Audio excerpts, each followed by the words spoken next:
अब जो हम रूल बता रहे हैं वो लास्ट रूल होगा, और यदि आप लोग को कहीं को दिक्कत समझने में हो तो फिर हम एक बार इसमें बता देते हैं कि मेन इसमें वर्ब पे खेला होता है। बेसिकली आपको सिंगुलर प्लूरल का आइडिया होना चाहिए, और सारे रूल जितना हम बताएं सारे रूल को आप पढ़ते रहिएगा, और इसके पीछे जो रिलेशन है वो हम अभी बता देंगे। इस रूल को बताने के बाद जो बनाना है बहुत मेहनती से पढ़िएगा, क्योंकि अभी लॉकडाउन है और पढ़ाई मन से होती है, तन से नहीं। ध्यान दीजिएगा कि हमारा लक्ष्य क्या है, फोकस क्या है, इसी पे आप पढ़िएगा। और बहुत अच्छा समय मिला है अभी पढ़ाई का। तो लास्ट रूल जो बता रहे हैं वो रूल 28वां होगा। वो ये रूल है कि आप लोग जानते होंगे नीड और डेयर। नीड और डेयर जो दो शब्द है, कभी कभी ये मॉडल वर्ब के रूप में प्रयुक्त होता है, तो कभी कभी ये मेन वर्ब के रूप में प्रयुक्त होता है। जब नीड और डेयर के बाद नॉट लगे तो समझ जाइए वो मॉडल है, और जब नीड और डेयर के बाद नॉट नहीं है तब वो मेन वर्ब है। और मेन वर्ब जब रहे तो थर्ड पर्सन सिंगुलर नंबर के साथ जो आएगा उसके साथ एस या ई एस का प्रयोग करेंगे। तो ये नियम है, यदि नीड और डेयर के बाद नॉट आया हो तो वह मॉडल वर्ब कहलाता है।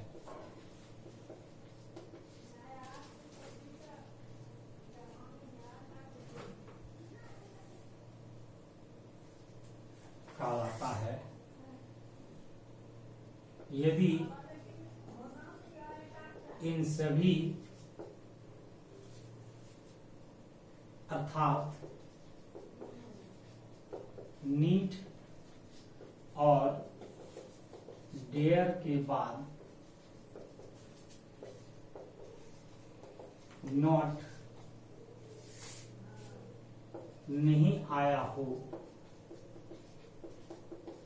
तो वह मेन वर्ब कहलाता है। ऐसी स्थिति में थर्ड पर्सन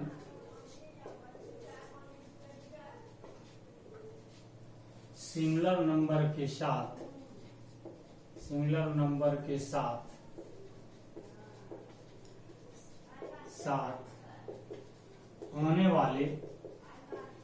आने वाले क्रिया के अंत में एस या ई एस आता है। ये आपका लास्ट रूल है। ऐसे इसमें बहुत सारे रूल हैं, चूंकि it is not possible to teach all the rule on online classes, so I think in my mind that I should teach only the main rule, which is very important. Dear, I am very sorry that you are not present here, but I used to try on my cell phone to contact to you, and if any mistakes commits during these systems, please pardon me, and after lockdown I will meet to all, and then I will redress your problem. अब जो हम आ रहे हैं, जैसे यदि need और dare के बाद नॉट आया हो तो वह मॉडल वर्ब कहलाता है। यदि इन सभी अर्थात नीड और डेयर के बाद नॉट आया हो, यदि नीड और डेयर के बाद नॉट आया तो मॉडल वर्ब कहलाता है। यदि इन सभी अर्थात नीड और डेयर के बाद नॉट नहीं आया हो, सॉरी इस जगह नहीं आया हो तो वह मेन वर्ब कहलाता है। और ऐसी स्थिति में थर्ड पर्सन सिंगुलर नंबर के साथ आने वाले क्रिया के अंत में एस या ई एस आता है। जैसे ही needs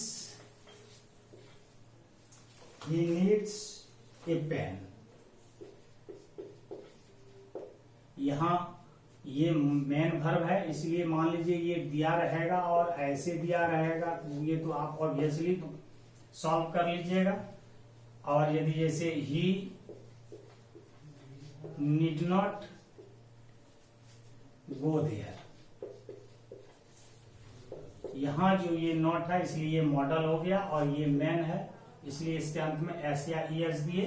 थैंक यू। आज आपका ये सारा चैप्टर समाप्त हो गया और इसको मतलब मैन्युटली से पढ़िएगा, चैप्टर को एक एक रूल को पढ़िएगा और इसके अंत में जो प्रॉब्लम दिया हुआ है वो प्रॉब्लम है एक्सरसाइज जो है वो है 91 एक्सरसाइज आप बनाइएगा, कम से कम एटलीस्ट 20 प्रॉब्लम। कल आपको हम ऑनलाइन ही चेक करा देंगे और जो भी, हाँ तो ये आपका लास्ट रूल हुआ और इसके बाद हम प्रॉब्लम आपको ऑक्सफोर्ड ग्रामर सबके पास होगा ही और इस ऑक्सफोर्ड ग्रामर का एक्सरसाइज जो है चैप्टर निकालिएगा subject verb agreement. Subject verb agreement में एक्सरसाइज 91 है, इसको आप बनाइएगा, कम से कम 20 प्रॉब्लम बना लीजिएगा, हम आपको चेक करा देंगे और कहीं को दिक्कत हो तो हम लोग बाद में मिलेंगे और उस दिक्कत को हल कर लेंगे।